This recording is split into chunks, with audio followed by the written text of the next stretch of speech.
by Cottonwood. I'm Mayor Diane Jones, your host, and with me today is the Cottonwood Administrative Services General Manager, Rudy Rodriguez, and we are going to talk about the budget, the Cottonwood City budget today, and all of that will be coming up. The staff has been working on it. And first off, though, let's talk a little bit about Rudy.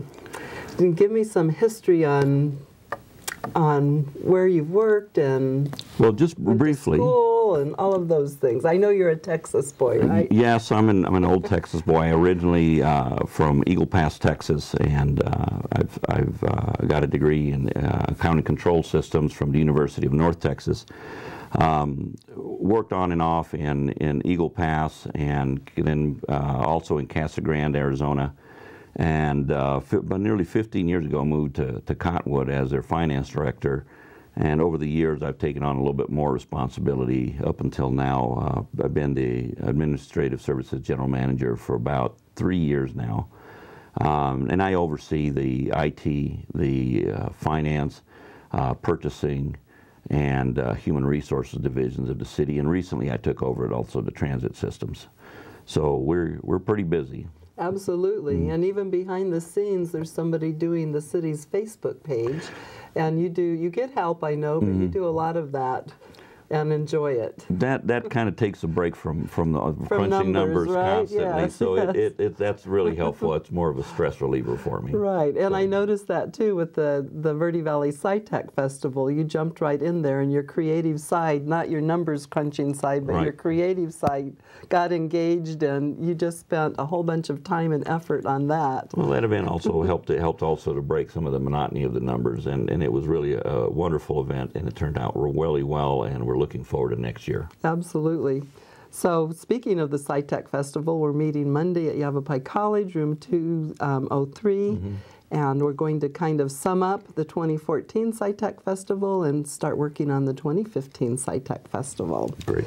But back to numbers crunching, right. because you know the budget is the basis of the city, really. I mean, without the budget, you know, I mean, that just everything feeds off of the budget and the need for funds to provide services to our citizens. Certainly. So what is the process? I know you're kind of working on it basically all year long, but you really get into it heavily about August.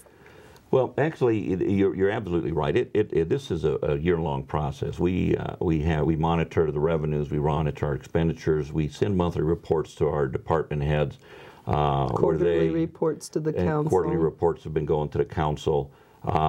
And those monthly reports that are sent to department heads, besides just having where their budget, what their budget numbers are and where they are for that certain month, we also ask them to give us explanations if they're kind of running high or why they're not spending enough. But the process, it being a year-round process, actually gets very heavy about late January, early February, when we start working with our department heads. We give them what we call our budget worksheets. They'll go through those sheets and basically realign their budget and tell us where they really think they're going to be this year compared to where they thought they were going to be when they put last year's budget together. And then they give us an estimate of what they expect to spend next year. That all comes to one central collection point, and then we meet with them on a one-to-one basis. And we go down to each and every number and ask questions about why did it go up so much, or why did you not spend as much. And so we go through a meeting with them and adjust their budget again. And usually you try to, knowing you're adjusting it down, right? Usually, unless they really have a need. I mean, they don't just get, oh, I got 100,000 last year, so I'm going to get that much this year and maybe a little more. That doesn't work with you, as I understand it. No, basically over the years I've kind of mellowed out a little bit. We actually we do try to push them down. Because we always know there's not enough money for all the great things they want to do. But what we end up doing is there are occasions when we will remember that, oh, you had a certain project wasn't completed, and they might not have remembered it. So we try to help them out too. We don't always want to. We don't want to shortchange them. Right. You want them to have enough funds to do their Right. jobs and But we do want support to the be frugal public. about it.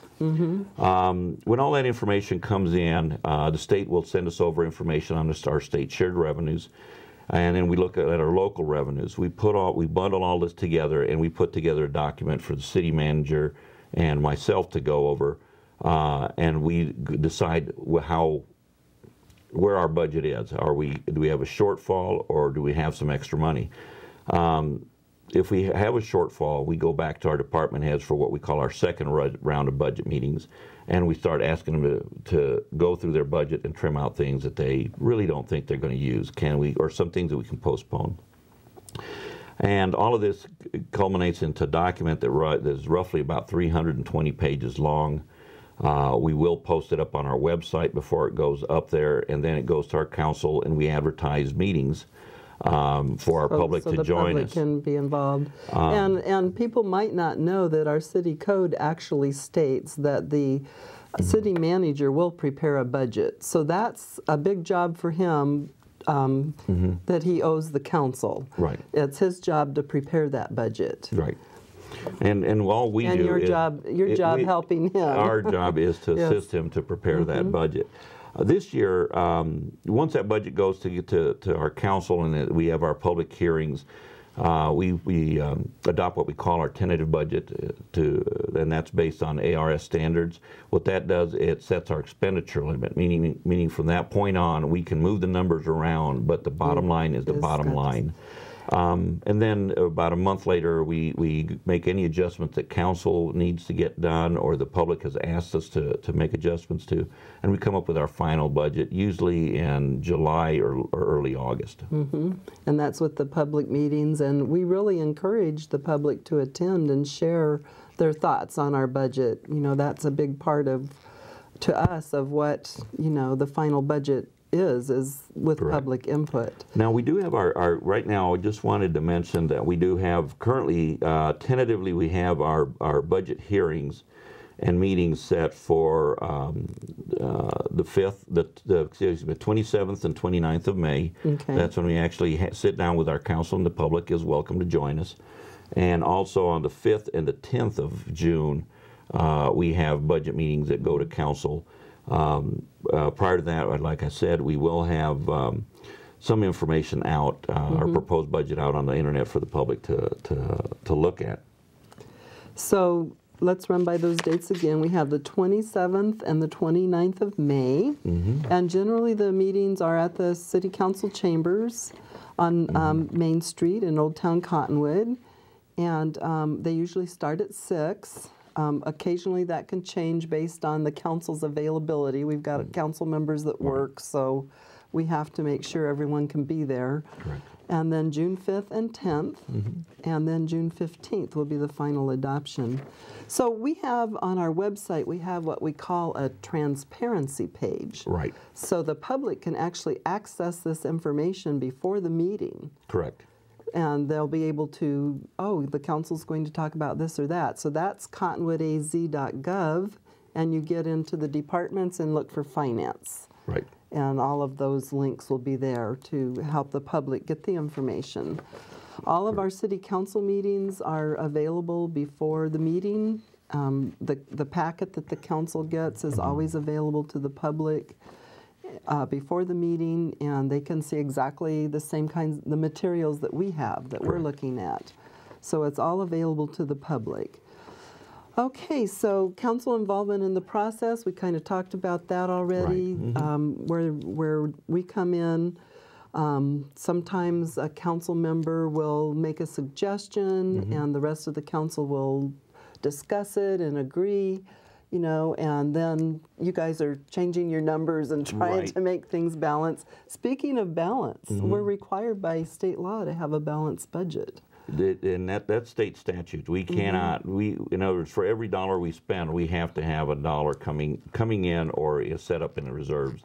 And that's the way to go. You really don't want to find yourselves putting together budgets that that aren't balanced. And we've been real fortunate, even during the down economy, that we were able to balance our budgets. because we had put away reserves from previous years. So we've been real lucky. Explain, sometimes you hear the public comment that we have $30 million in reserves, and that's just not correct. Explain how that works. Well, that's out of our comprehensive annual financial report. At the year end, at June 30th, is a snapshot. They basically look at all the money we have in the bank, in investments, in CDs, and they get that number and they say, okay, on June 30th, we have, let's say in this year, we had $29 million in cash.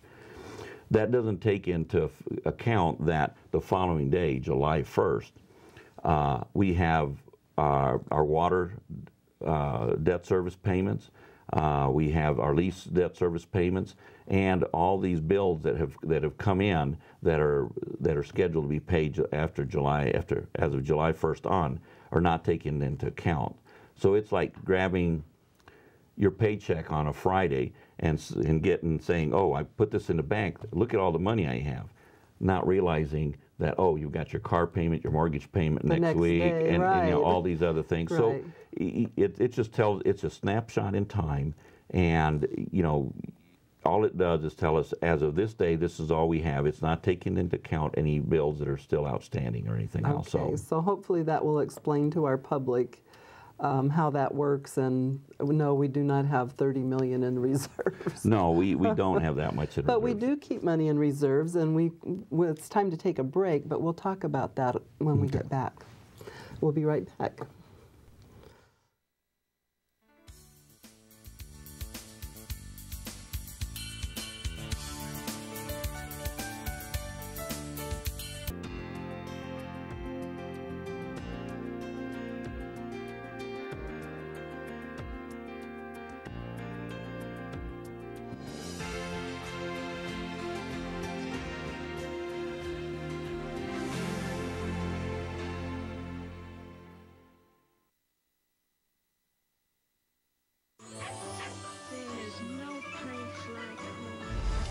Safely is just a click away. But making sure your child is in the right seat is just one of the steps down the road to safer travels. I don't know how it works. Find the right seat for your little one's age and size. We thought you told us. There's no better way to get home safely. Know for sure that your child is in the right seat. Get all the facts at safercar.gov/the right seat. Brought to you by the National Highway Traffic Safety Administration and the Ad Council.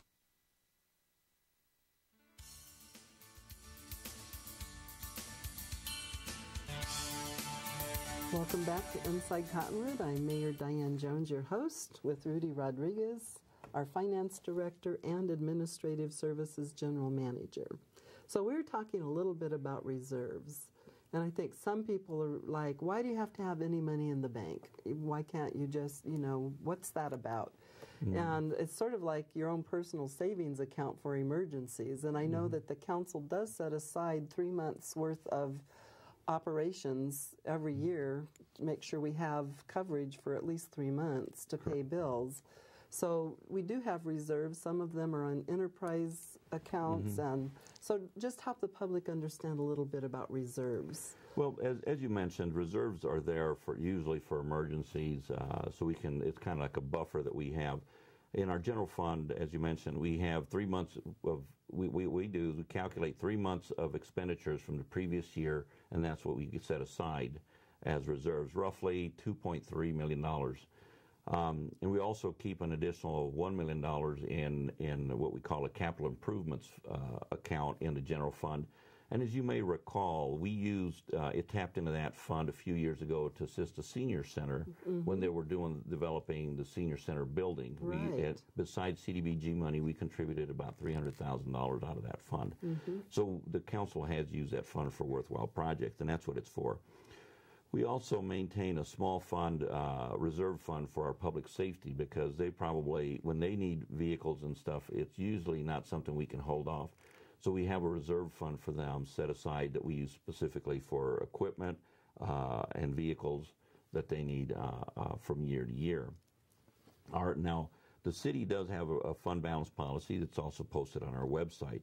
Over the years, we've struggled to keep the fund balance policies in our wastewater and some of our other funds, but we've made sure that our general fund stays strong in order to support those funds if need be. So a few years ago, Council consciously made a decision to move all sales tax back into our general fund to make sure that the general fund was strong and was able to support such funds as the HERF. And this was when the economy nosedived. Right. I remember making that change. Right. And at some point, I know that the council is aware of it, and at some point we're probably going to have to start making some shifts and start replenishing some of those fund balances and some of the other accounts. But right now we've got so many projects going on that right now we don't want to hinder those projects. We want to complete those projects before we actually make any changes. So people are probably excited to know that we've got the bid package out for 12th Street.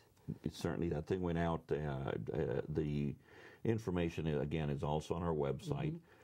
People can go to our publicpurchase.com website and register for all those bids, and it's pretty self-explanatory. And if there's any issue, they can call us at the offices, and we'll try to make arrangements for them to be able to get on those websites. But that's one of our biggest projects currently underway. Absolutely. And then coming up, Mingus Avenue needs some work on it, and so it's just so difficult to take, with the state sweeping the HERF funds. It really impacts our local roads, our ability to keep our local streets up. So I would encourage our citizens to contact their state legislators and ask them to please allow local counties, cities, and towns to keep the HERF funds. They've been sweeping them to run DPS, and that's very important too. But it's been 4 years now? Well, it's been a little bit longer than that. Okay, 5 or 6 that they've been sweeping local HERF funds, which are highway user revenue funds. Revenue funds. Okay, so it's just all of that plays into the city's ability to keep streets up, and so we set aside some every year for that, and we try to keep the neighborhood streets up, and we try to put in some sidewalks every year. We've got an $80,000 fund set aside for sidewalks. So, but it just takes so much to... Well, this year, because we do have a lot of projects going on, we're looking to bond for about $13 million, and we're not looking at a sales tax or any kind of tax increases. As you know, the city doesn't have a property tax, so we survive on that 3% sales tax.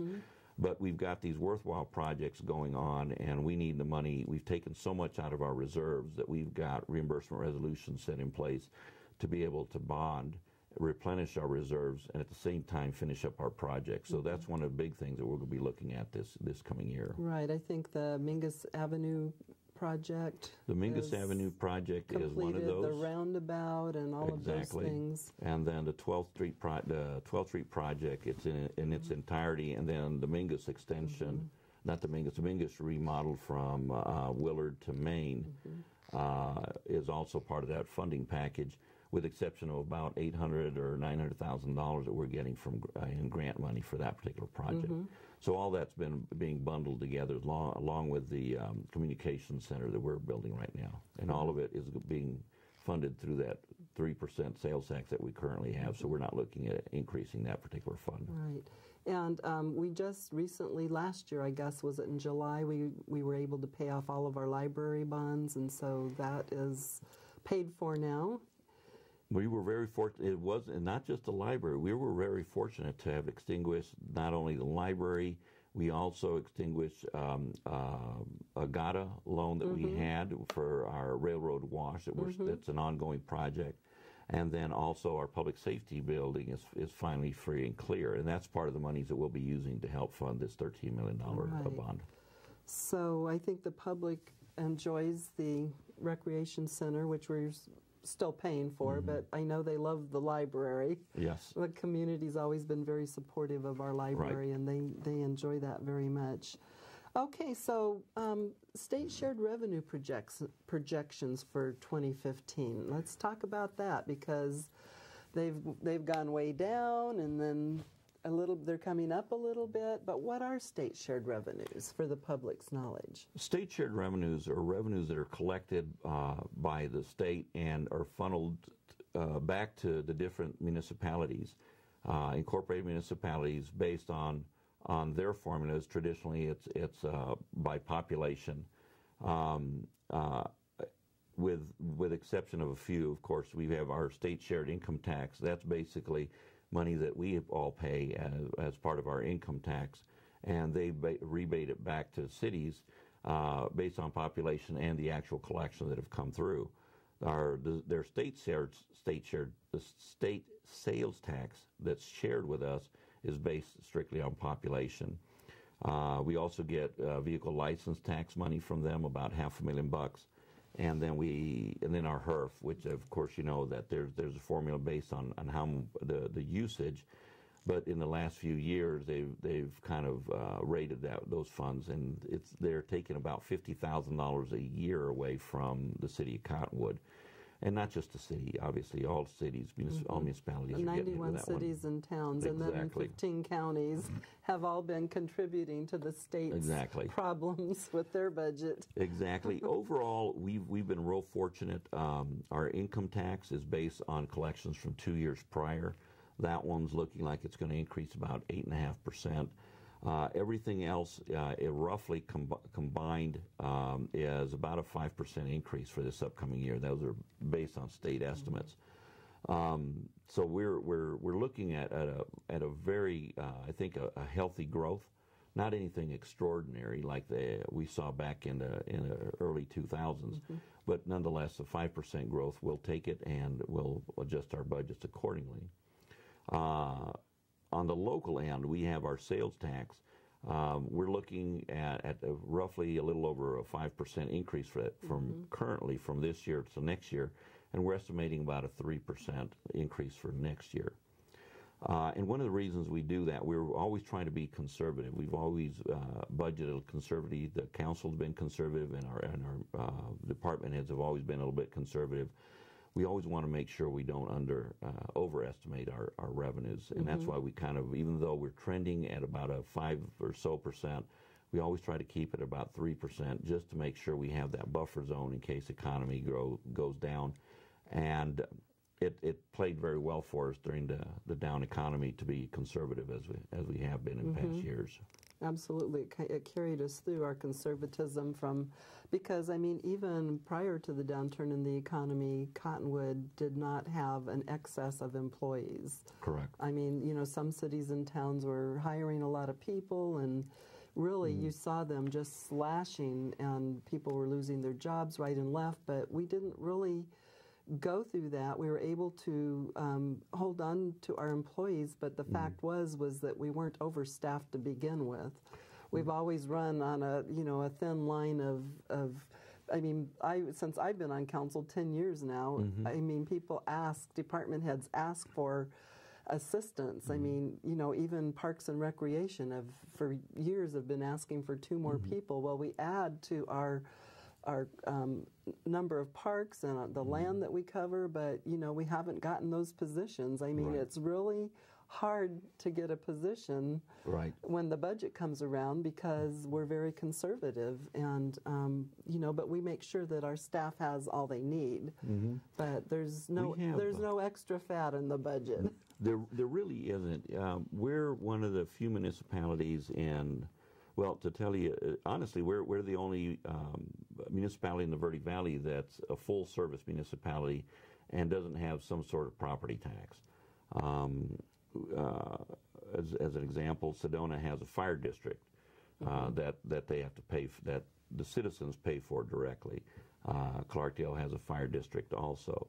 Camp Verde has a fire district. We have a fire department that's actually paid through also our state shared revenues and our local sales tax. We don't have a property tax like these other cities do. We also, what I mean by full service, we're the only community that has your typical departments: fire, police, parks, library, utilities. And we're one of the few cities that has both water and wastewater. There's Clarkdale that has both water and wastewater. and we have a transit system. Clarkdale has a transit system, but it's our transit system that goes in here. We're the only ones that actually have. We also include an airport, which some of these cities don't have. So we have actually, a lot of responsibilities to cover in our budget. We have a lot, and we don't have a property tax, and we don't outsource our fire department like some of these municipalities do. You know, it's time to take another break, but when we come back, I want to talk about, people think that everyone shops in Cottonwood, so they have all this sales tax money, but they might be surprised to learn how little of our general fund that covers. So we'll talk about that when we get back. We'll be right back.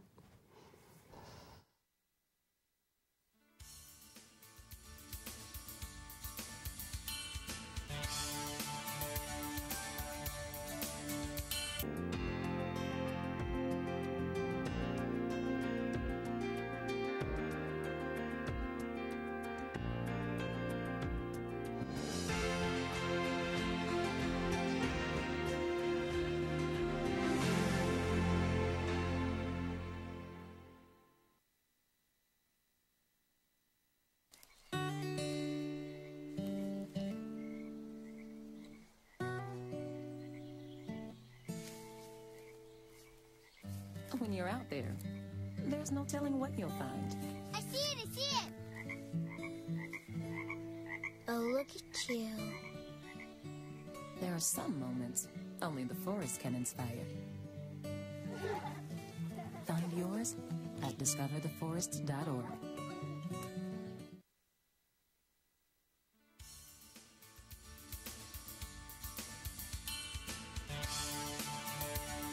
Welcome back to Inside Cottonwood. I'm Mayor Diane Jones, your host, with Rudy Rodriguez, our finance person in the city of Cottonwood.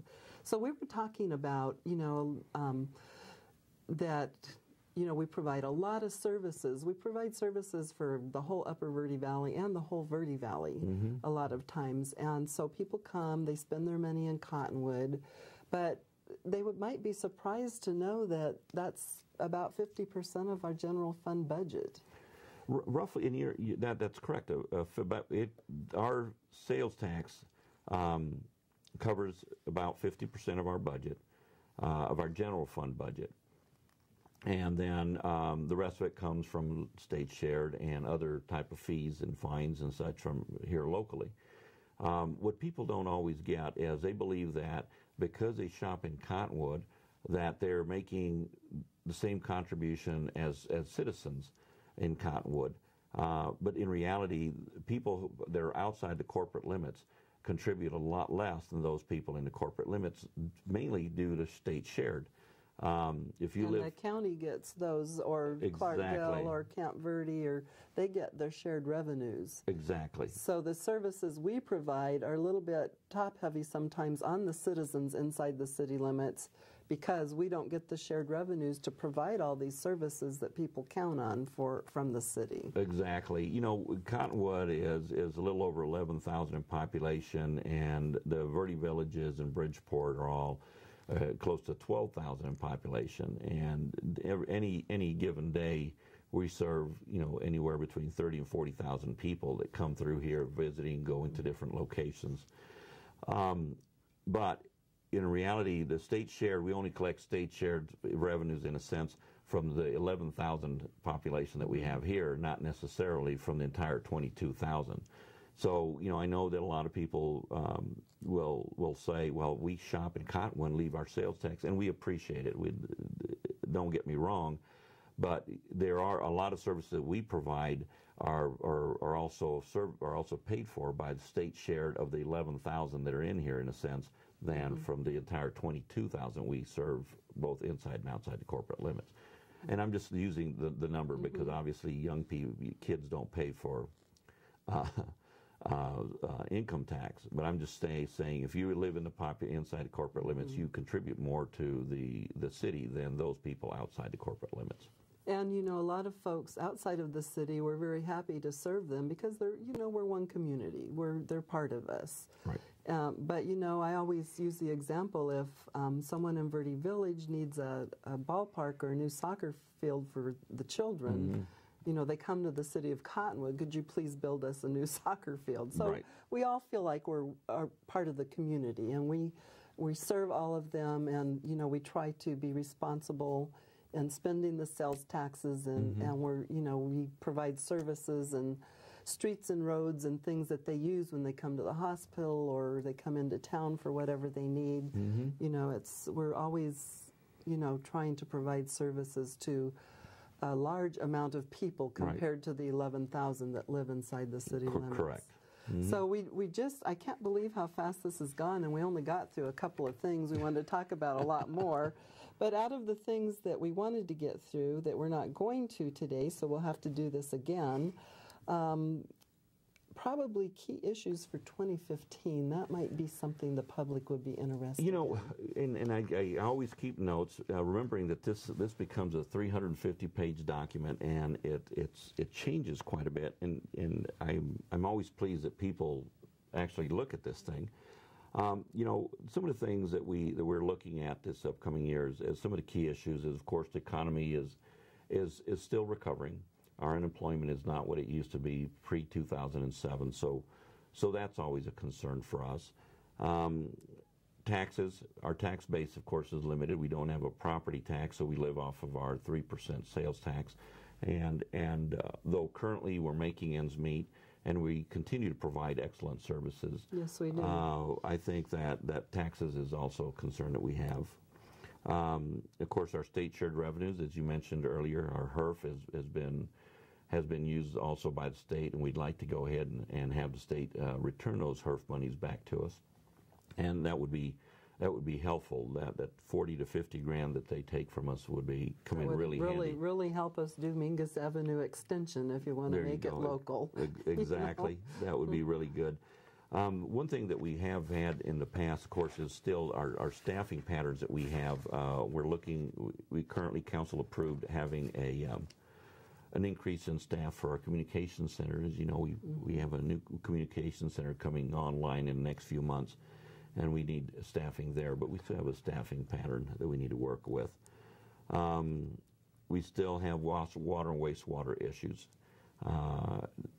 We still provide quality services, but the system still needs a lot of work. We still have a lot of infrastructure that we need to rebuild for our water system that has been neglected pre the city of Cottonwood, and we're trying to get that thing replaced, and all of that is very costly. So we've got a few issues to work with, and we'll work through them.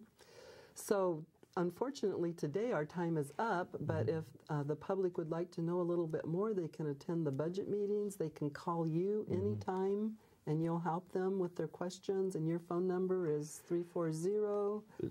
Our number is 928-340-2710. That's the direct line into my office. And as always, I encourage people to give us a holler. And sometimes I don't always work directly with these things, but in reality, if you need any help or assistance or direction or answers, I can usually hook you up with somebody that can help out. Well, we really appreciate the information you shared today. We hope that it's been helpful to our public. And we get up every day to go to work and serve our public. It's very important to us to provide good services.